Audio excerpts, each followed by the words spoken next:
host is Jim Mars. Howdy, I'm your host today here on Dreamland on a very special occasion because today we're going to hear from Doug Horne. Doug was the Chief Military Analyst for the Assassination Records Review Board. And to just set the stage, let me explain that in the wake of the Kennedy assassination, of course, within a week, the new president, Lyndon Johnson, hand-picked a committee headed by Chief Justice Earl Warren and called the Warren Commission.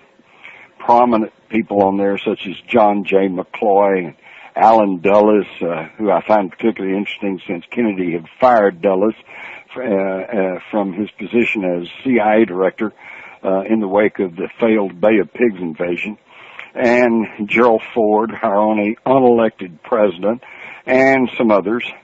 And they concluded after about 9 months that the assassination was the work of Lee Harvey Oswald, who acted alone. This was called into question almost immediately, and a few years later we had the Jim Garrison investigation in New Orleans, and the jury who was polled afterwards unanimously said that Garrison had convinced them that there was a conspiracy to kill Kennedy, but they could not bring themselves to believe beyond a reasonable shadow of doubt that Clay Shaw was part of it, so they found him not guilty. But this even raised more questions, particularly with some of the witnesses and information that came out in the Garrison trial.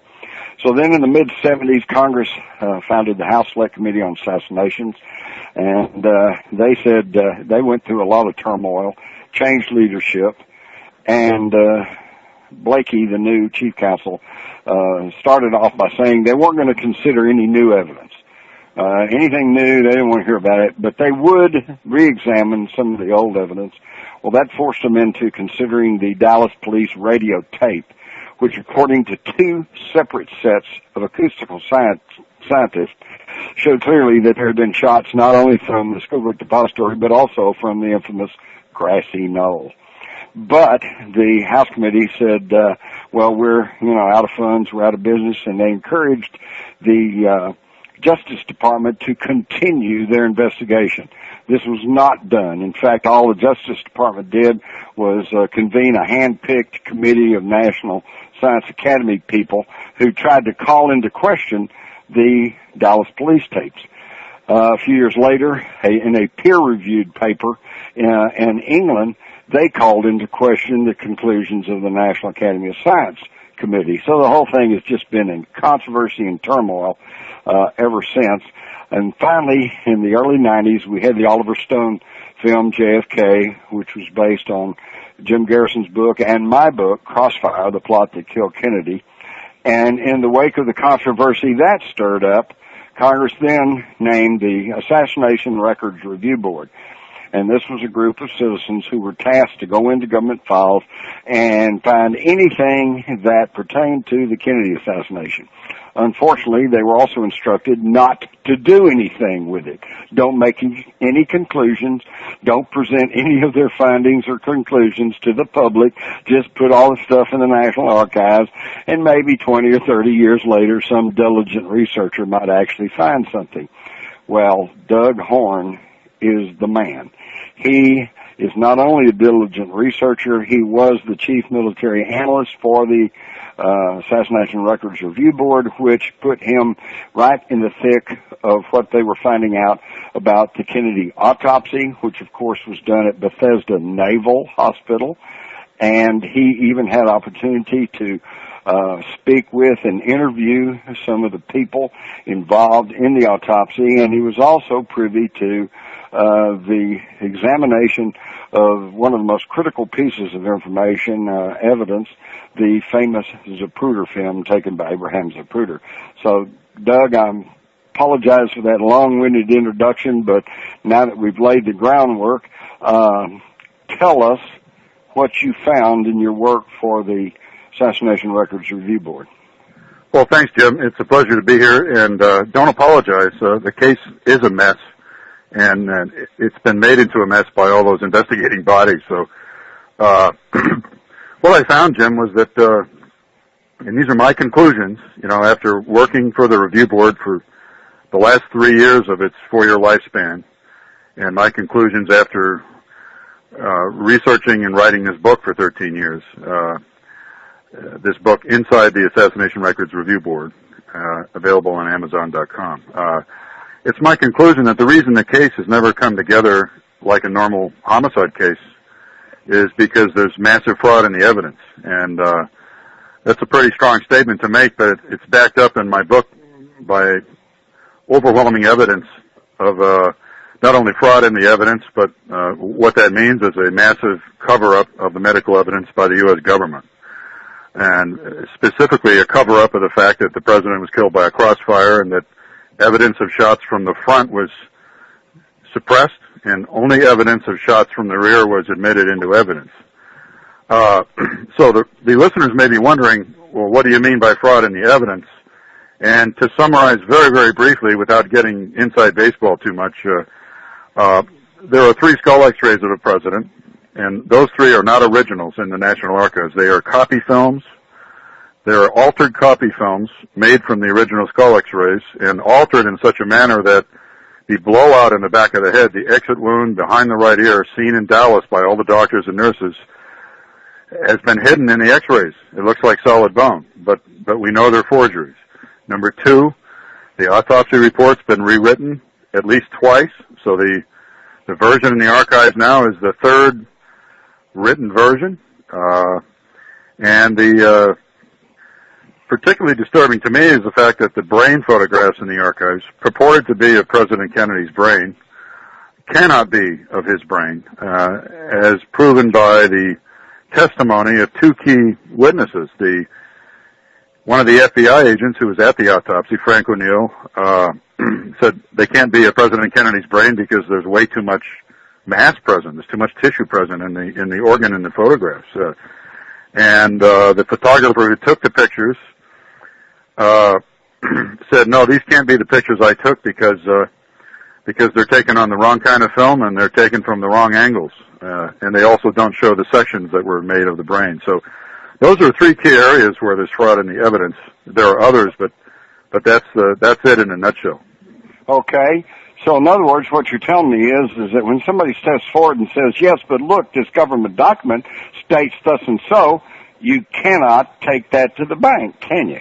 That's correct, Jim. Normally the autopsy report is the medico-legal record of someone's death. In this case, it's not true, since we know at least 2 written versions of the autopsy report, a typed first draft and the first signed version, have been destroyed. Right. The autopsy report cannot be used to explain how President Kennedy died. Right. Okay. Well, that's step number 1. We'll go to step this up to number 2 right after this. You're listening to Whitley Strieber's Dreamland with expert host Jim Mars. Howdy. We're back here today. This is your host, Jim Mars. We're talking with Doug Horne, Chief Military Analyst for the Assassination Records Review Board, and he's just informed us that the autopsy on President Kennedy has been altered, fabricated, changed at the level of the federal government. So, Doug, tell us how you know this. Sure, Jim. We know from the testimony taken of Drs. Humes and Boswell. There were 3 pathologists at President Kennedy's autopsy. 2 of them were Navy, and they were the lead doctors at the autopsy, Drs. Humes and Boswell. The 3rd guy was kind of an outsider. Dr. Fink worked for the Army, and he arrived late after the autopsy had started, and he was basically a consultant advising the 2 Navy men. So we took the testimony of all 3. Excuse me, had any of these military doctors had any kind of extensive experience with gunshot wounds? Almost no. Almost no is the answer. Drs. Humes and Boswell, the 2 lead pathologists, had no practical experience in forensic autopsies of people killed by trauma, by gunshot wounds. They had only done autopsies of people due to death due to natural causes. And Dr. Fink, the consultant, was a board-certified forensic pathologist, but number 1, he arrived late after much of the work had been done. Number two, he did not do this every day. He only reviewed reports written by other people. So there was almost no practical experience in forensic pathology during the autopsy on the 35th president, which is really appalling. In retrospect, I believe this was intentional. You can steer the conclusions of people who aren't really qualified in the first place, not only because they're in uniform and they're following orders, but because they're not forensic pathologists. The two lead pathologists were not. Is it true that they were, when I think it was Frink or one of the autopsy doctors, there was some argument going on about what to do, how to do it, and he said, well, who's in charge here? And a military officer said, I am. Is that true? Well, that's correct. During the Shaw trial, Dr. Fink had a rough time on the witness stand, and the first day he testified, he made that statement under oath. He said, I said, who's in charge here? And Dr. Fink recalled that Humes, the lead pathologist, had said, who's in charge here? It, irritated with all the interference during the autopsy and the people giving orders, and that Fink said under oath, an Army general said, I am. He tried to back away from that during his later testimony at the Shaw trial, but it was too late. He had already said it under oath.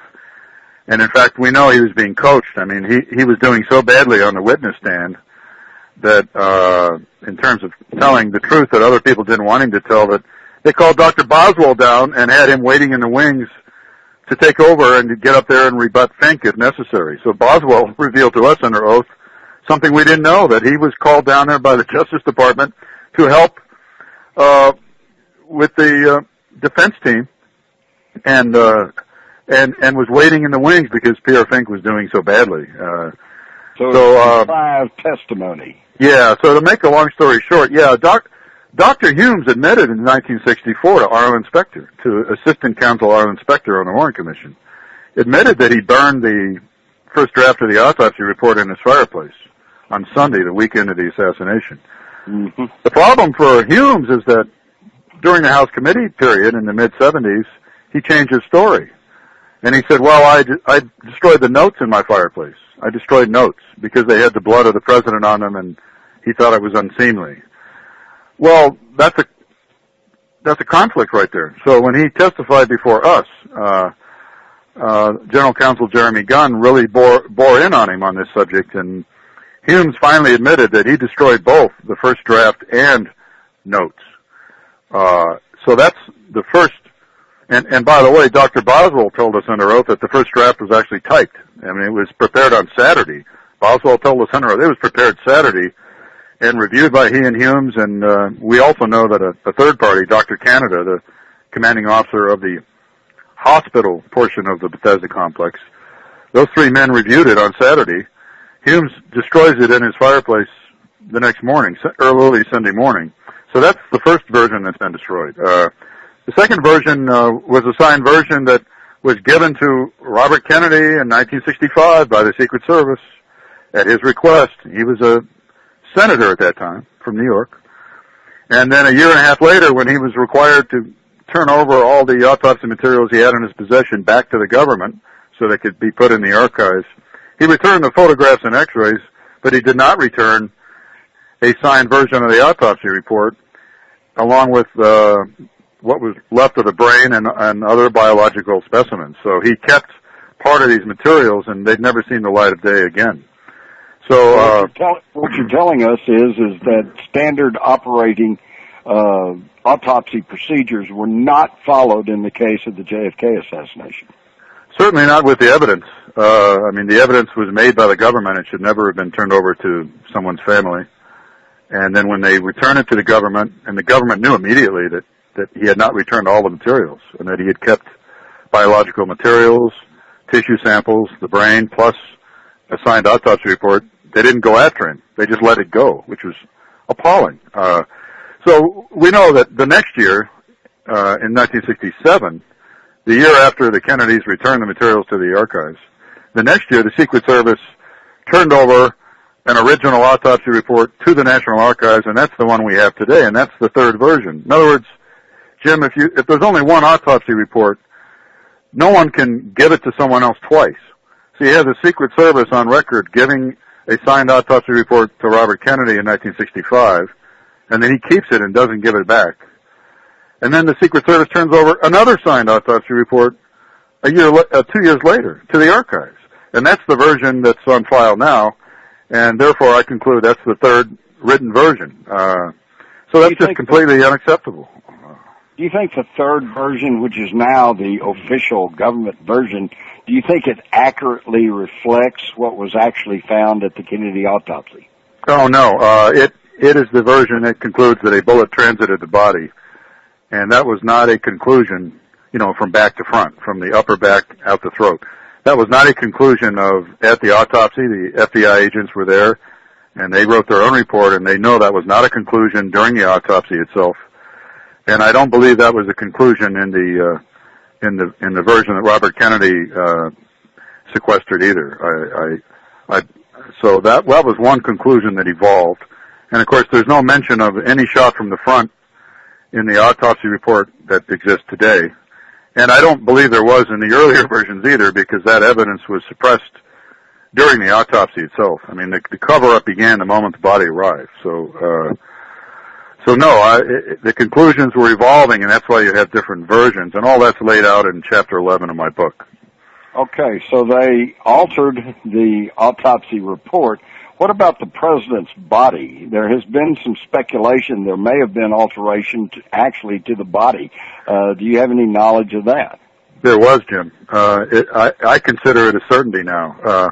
This concept was first raised in 1981 by David Lifton in his outstanding book, Best Evidence, which he worked on for 15 years.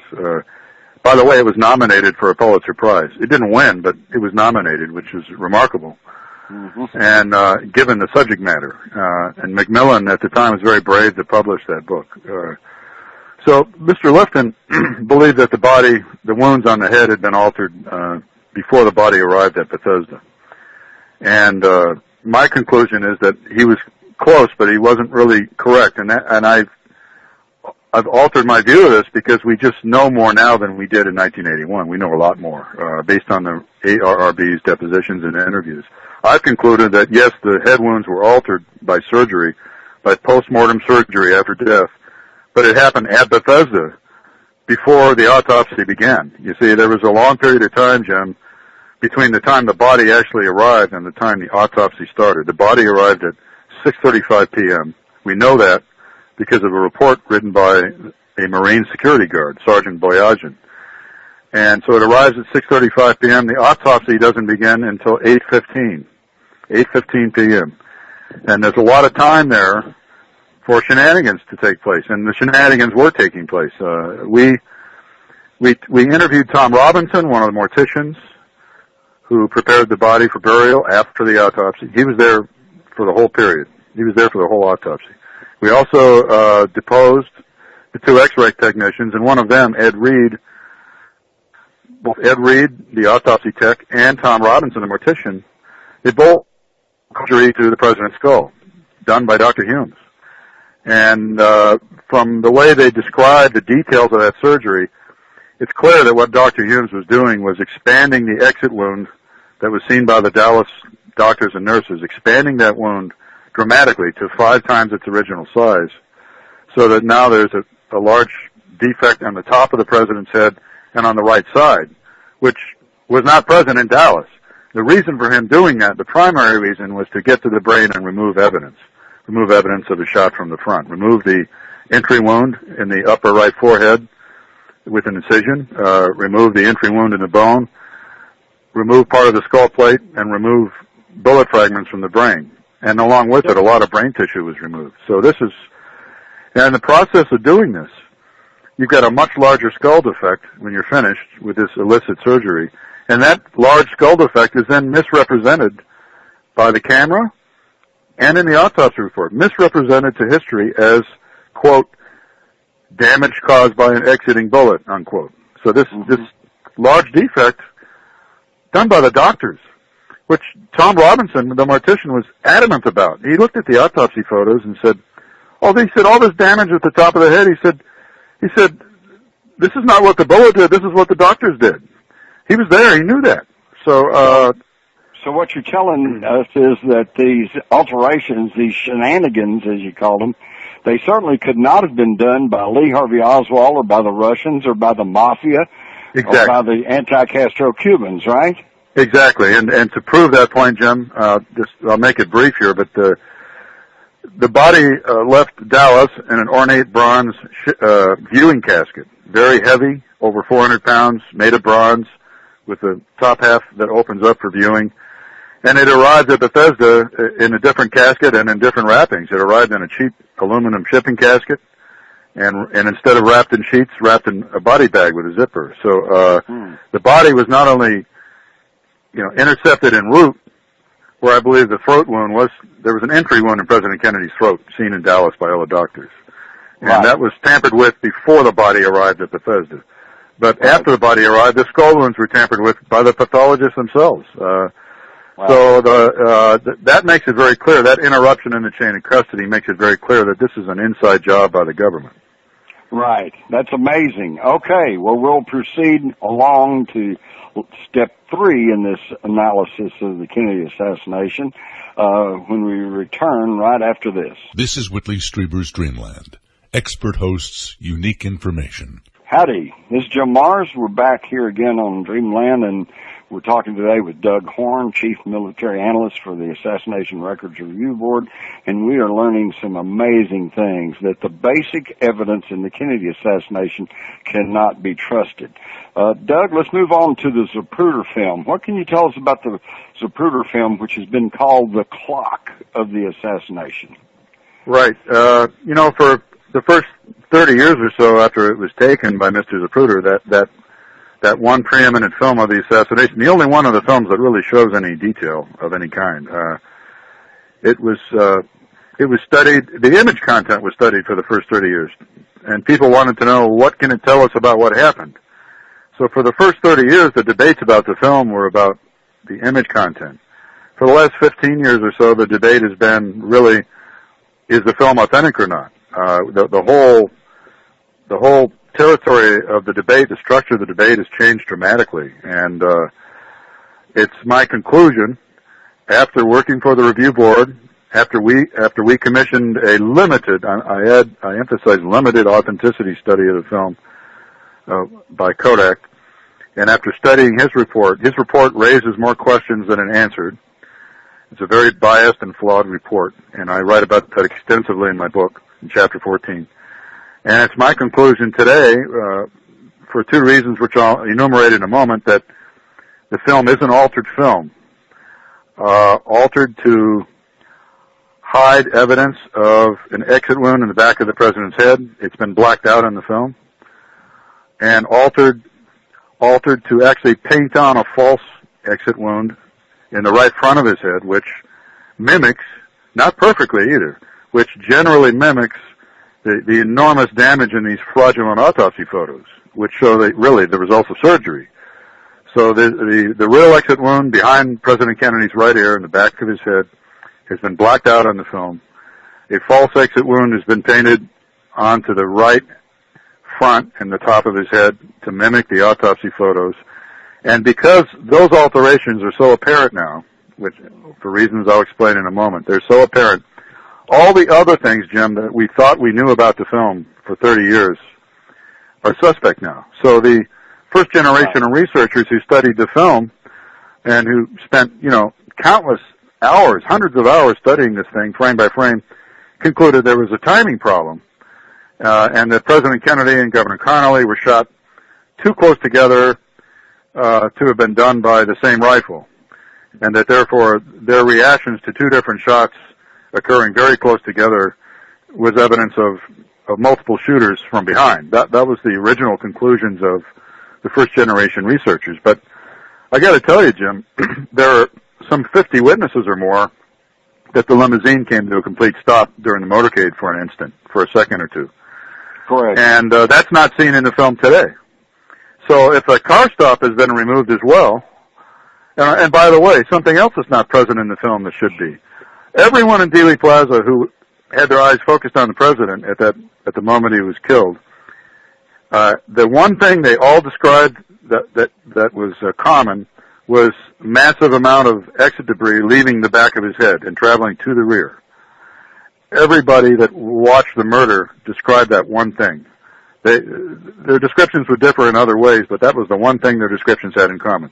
You do not see any exit debris leaving the back of President Kennedy's head and traveling to the rear in the Zapruder film. So if the car stop has been removed, which it may have, and if the exit debris leaving the back of his head has been removed, I should say that they're not present, so therefore I suspect they've been removed.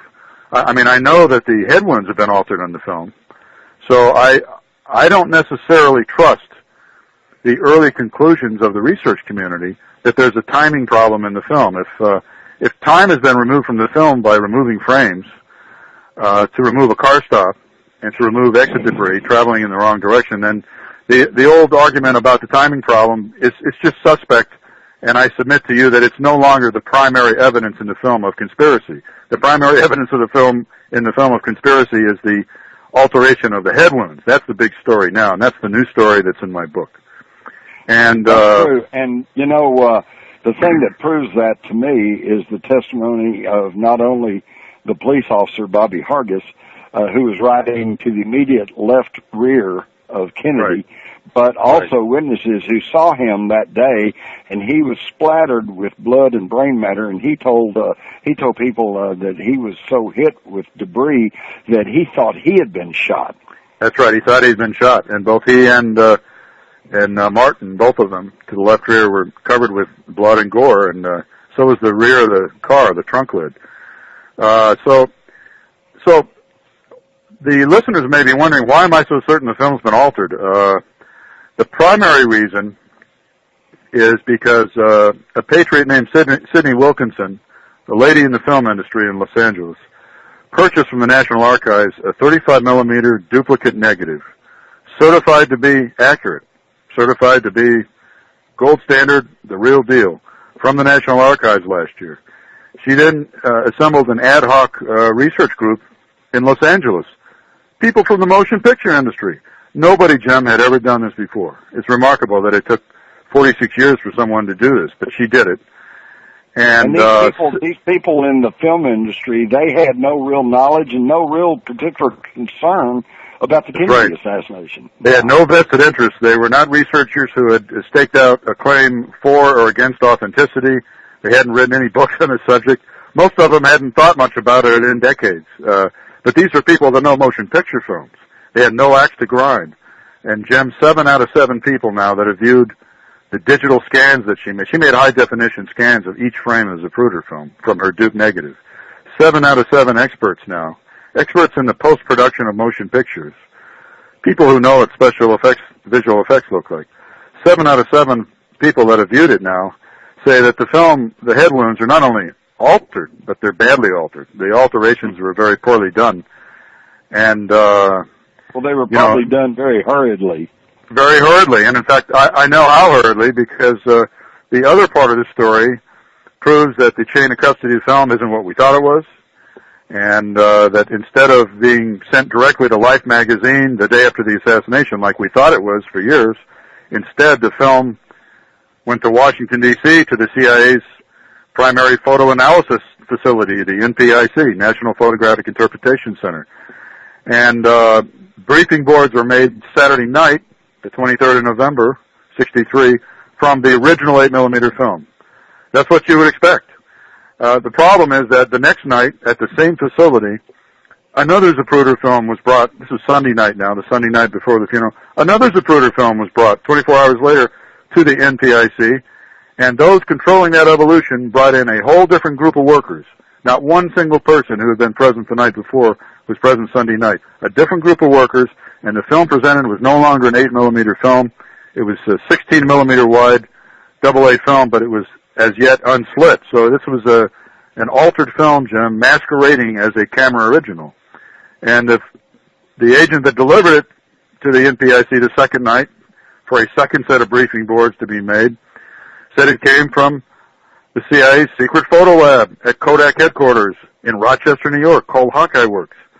So that's a heck of a story. That a second original film that was developed at a place where we know the original really wasn't developed. The original was developed in Dallas, Jim, and it was split to 8 millimeters on the day it was developed. So a second Zapruder film is brought to the CIA's lab in Washington Sunday night. It's double the width it should be.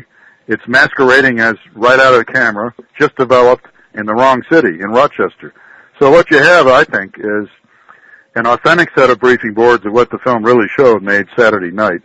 And then you have a sanitized set of briefing boards made Sunday night in the same building by a different group of people. Sanitized group of briefing boards made from an altered film. And that's a heck of a story. So we have... How difficult would it have been to take these, when you say briefing boards, I'm assuming you're talking about like they could photograph each frame and blow it up to like an 8 by 10 or whatever. They could then mess with it. How difficult would it be then to photograph each of those doctored frames and shoot them frame by frame with the Zapruder camera and then be able to argue that it came from his camera and therefore it was an authentic film? Yeah, the alteration question is one that's still being researched. The Hollywood experts, there were two ways, Jim, to do a visual effect in a motion picture in those days. Of course, we didn't have any digital technology yet. So the two ways to do it was by traveling mats or by aerial imaging. The people that believe the film was altered, the 7 Hollywood experts who have seen it so far, they believe aerial imaging was probably the technique used. It's much simpler than a traveling mat. And it's my personal opinion after reading film school textbooks from 1965, talking to these people in Hollywood, is that it was possible. That's my opinion. It was possible to alter the head wound images within one day using aerial imaging. Now, can you explain aerial imaging? What are we talking about? Yeah, very simply. I'd love to. If you take a film. Aerial imaging, Jim, let me start over. Aerial imaging is done with a device called an optical printer. Optical printers are used to copy motion picture films by projecting the original image through a lens and then recording it in another camera. So optical printers are almost always customized, and many of them were customized to handle aerial imaging. So in aerial imaging, you have this big Rube Goldberg contraption about 6 feet tall, very heavy, bolted to the deck. And you're going to project the original film from below. It bounces off a mirror at a 45-degree angle and comes straight up through the air through a condenser lens. On top of the condenser lens is a glass plate on which you can do animation. So if you're projecting an original film from below, frame by frame, it's coming through condenser lens through a glass plate about 7.5 by 10 inches. You have acetate frames laid on top of the glass plate. You do your artwork, you block out part of the head, you paint on a false wound on each acetate frame, and you rephotograph this composite image from above in a process camera. So you have a playback camera down below, a process camera up above. But the aerial imaging only requires one pass through the new camera. So you retain good visibility, good resolution. It doesn't take as long that way. And you don't have registration problems because it's self-matting. Now, that's a little bit of inside baseball, but it's all explained in Chapter 14. And so aerial imaging was, I believe, feasible to have been done within a 12-hour period, providing you used a Bell & Howell 8mm home movie camera as the process camera. And I believe that's what happened. Yeah, since they had the Zapruder camera, then you could use that as the processing camera, right? Well, Jim, I don't recall sitting here right now when the government took the camera, whether it was that weekend or a week or two later. But yes, as long as you had a Bell & Howell camera, yeah. Well, as long as you had one, you were set. And okay. So if other things were altered in the film, if time was removed by removing frames, if the car stop was removed, if exit debris was removed coming out the back of the head, which I believe it surely was, some of those things may have taken additional time, but we do know that the first alterations were done by Sunday night because it's the Sunday night version of the film from which the NPIC employees made their briefing boards, the second set of briefing boards. We know from examining a surviving briefing board from Sunday night that the blow-ups they made of the Zapruder frames are the same as the crude pictures in Life the next week, the black and white pictures published by Life the next week. So the initial set of alterations was done by Sunday night, rather hurriedly, I do believe, and the pictures in Life that week and the pictures in the second set of briefing boards are identical. So it's clear that many alterations, probably the principal ones, were done on Sunday, November 24th. And I think that's why they're crude and they're not well done. And I think that's why Life magazine suppressed the film as a motion picture for 12 years. Right. I wanted to point out that as far as the public is concerned, no one actually got to see the Zapruder film run as a film for a dozen years. That's right. It was only shown to the Warren Commission on a shaky movie screen. The old-fashioned home movie screen with an 8mm projector. The original was looked at 3 or 4 times, and the rest of the time the Warren Commission had to use a copy. And Life magazine, after spending an extra $100,000, basically tripling the price, to buy it a second time. They bought it Saturday for $50,000 for print rights only. They bought it 2 days later on Monday for $150,000. They paid an extra $100,000 in 1963 dollars for motion picture rights, and they never once in 12 years displayed it as a motion picture for profit. Once the bootleg copy of the film was shown by Robert Groden and Geraldo Rivera and Dick Gregory on television in 1975, Life said, forget it, and they sold it back to the family for $1. So, because the heat was on them at that point, is why did you suppress this back and to the left motion on the president's body? So they said, we don't want any more to do with this. But I believe that's one of the main reasons it was suppressed for 12 years is because the alterations were so poorly done that if it had been loaned or used to show it as a motion picture, that those using it and showing it may have detected the fraud. Exactly. Let me add this quick. Here's a little coda. Just a few days ago, I received an email from a fellow who is the nephew of a man who was an investigative reporter for Life magazine, and he was telling me how his uncle suspected conspiracy in the Kennedy assassination and was trying to pursue that angle when he was called off, told to forget it by his immediate superior at Life magazine, who it turns out, and he was told, was a close friend of Clay Shaw. Oh, my God. The man who was prosecuted by Jim Garrison. So we see the interconnections that were taking place at that time, which, of course, the public has never been privy to. Wow. Jim, that's amazing. I'm speechless. I'm speechless. There's one other thing I should point out about the film. I think the head explosion, the infamous head explosion in frame 313, is artwork. I don't think it's real. It only lasts for one frame. That film was running at over 18 frames a second on the average. It was running 2 frames a second fast. A real head explosion would have registered on at least 4 or 5 frames of movie film. Maybe 7 or 8 frames, half a second. That explosion only lasts for one frame. It's impossibly short. And it actually, if you look at the scans made by the Hollywood group, it actually occurs, the explosion is centered forward of the president's skull, actually outside of his head. So the artist that did that head explosion did a lousy job, and they painted it in the wrong place on the frame. And it just doesn't fly. That dog does not hunt, Jim. It just does not hunt. Well, that's amazing. Okay, we're going to take a short break. When we come back, Doug, I'm going to ask you, what do we do about all this now? We'll be right back. You're listening to Whitley Strieber's Dreamland. This is the Edge of the World. Howdy. This is your host for today, Jim Mars. We've been talking to Doug Horne, Chief Military Analyst for the Assassination Records Review Board, who has just blown us away with his knowledge and his conclusions that the Kennedy assassination was an inside job, and that the most basic evidence, the body, the Zapruder film, has all been altered by elements within the federal government of the United States. Doug, where do we go from here? Well, there's 2 possible avenues. I mean, the one is to do what we've always been doing for people that are fascinated and sometimes even obsessed with this evidence, to keep studying it and keep writing about it, and that's what I'm doing. Right. But and the other, tell us where we can get your book. Oh, sure.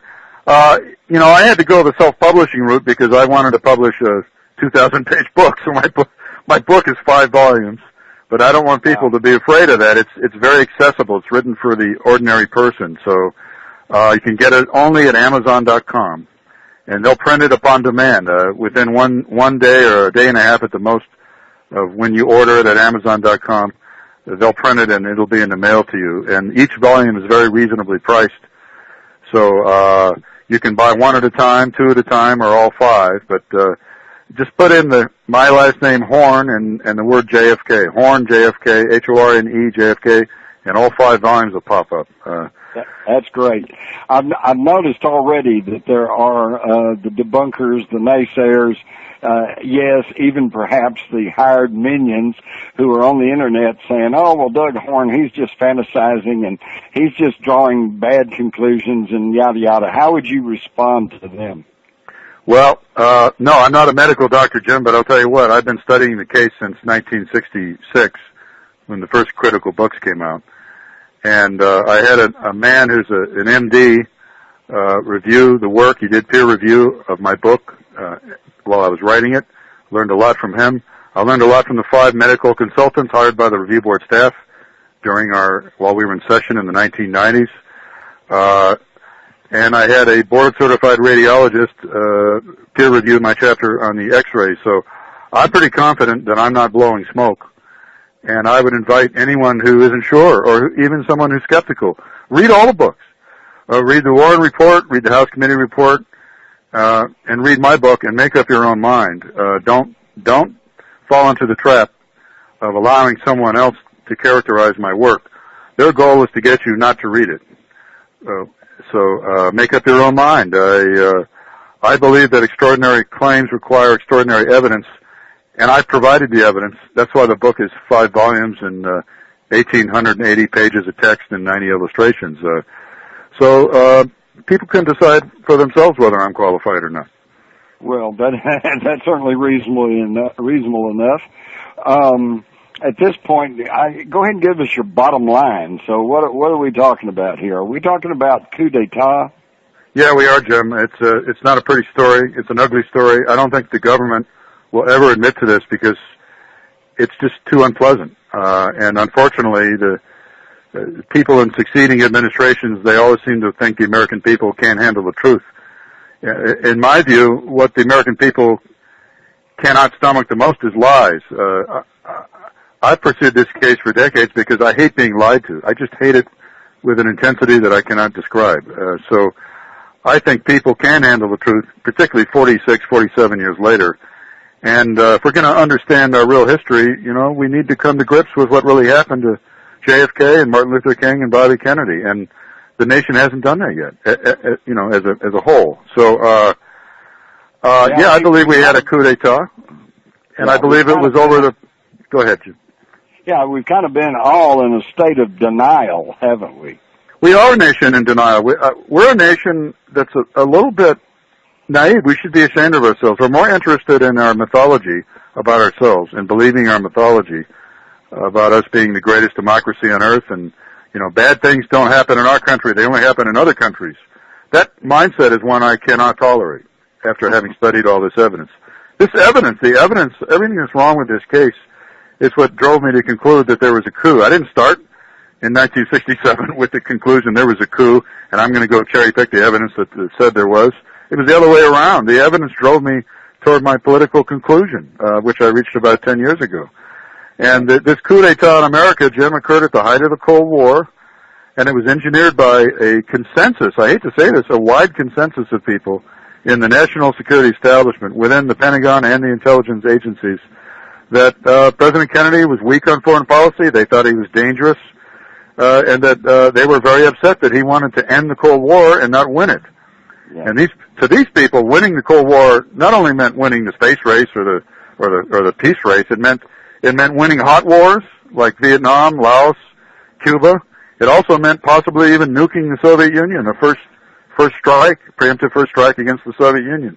This was the mindset that was confronting JFK, who these people viewed President Kennedy by the third year of his administration as a very dangerous change agent. Right, and if he had ended the Cold War, not only, just think about the billions and billions of dollars in defense that they would not have made. Yeah, you're not kidding. So I view the intelligence Cold Warriors and the high-level people in the Pentagon who all opposed him so vociferously and to his face quite often, who opposed him as jihadists. They were our holy warriors of that time who wanted to defeat communism on the battlefield. I mean, a Cold War wasn't good enough for these people. They wanted victories on the battlefield because of the frustrating stalemate in Korea in 1953. And when they realized he wasn't going to give it to them in Laos, he wasn't going to give it to them in Vietnam, and he wasn't going to even invade Cuba, these people were absolutely fit to be tied. And when he began, to formally try to end the Cold War in 1963 with the peace speech in June 63 and the successful sponsorship of the Test Ban Treaty and getting that through the Senate at the end of that summer, that was it. I mean, and the final straw was probably the fact that he was negotiating back channel with Castro to try to reestablish diplomatic relations with Cuba, providing the Russians would leave. So they did not want to see this man reelected. Right. Okay, look, Doug, let me ask you this. Do you feel like that those same forces, maybe not the exact same people, but their families, the power groups, the financiers, the bankers behind them, their minions, are they still in power today? The same mindset is certainly in power. The simplistic mindset that says the best solutions are military solutions. I don't believe that myself, but there are people around, as we know from studying the last decade, that the neocons certainly believed that, and they're still around. They're waiting to take power again as soon as Obama leaves office. So, yeah, that same mindset is still with us. Yeah. That military solutions are the best ones, and that we want to. We not only people with this mindset don't really care whether people like us or not. They want people to fear this nation. And, of course, they have plenty of support from all the corporate interests who want to continue making money hand over fist from money pissed away on arms programs. Right, and the occupation of other key countries that may be sitting on oil deposits or gas pipelines or even the poppy fields, right? Yep, that's right. Amazing. All right, Doug Horne, thank you so much. This has been an extremely enlightening discussion, and I personally appreciate what you're saying. As far as I know, you were one of the first government officials who has seen the inside information and has come out with the courage to say, hey, this is an inside job, this was a coup d'etat, which of course fits all the known facts. I certainly appreciate that, particularly myself, because of course, going back to I think I published an article in 1975 that said this is a coup d'etat, and of course I was the conspiracy theorist, but it turns out that the conspiracy theorists were more right than wrong. They certainly have been, and in the 60s, Mark Lane and Josiah Thompson blazed the trail, and then they were followed by, along with Jim Garrison, and they were followed by you and David Lifton and many others, and I'm standing on the shoulders of you people. So we have to keep fighting the good fight, Jim. Well, truth will out, and I'm like you. I haven't been in it because I had any preconceived ideas. I've been after the Kennedy assassination because from the get-go I realized something was not right about all that, and all I wanted was the truth. And I submit and I reinforce and reiterate what you said, which is don't believe us. Just study the facts and study the material. Come to your own conclusions. Right. Doug, thank you so much. I appreciate you being with us today.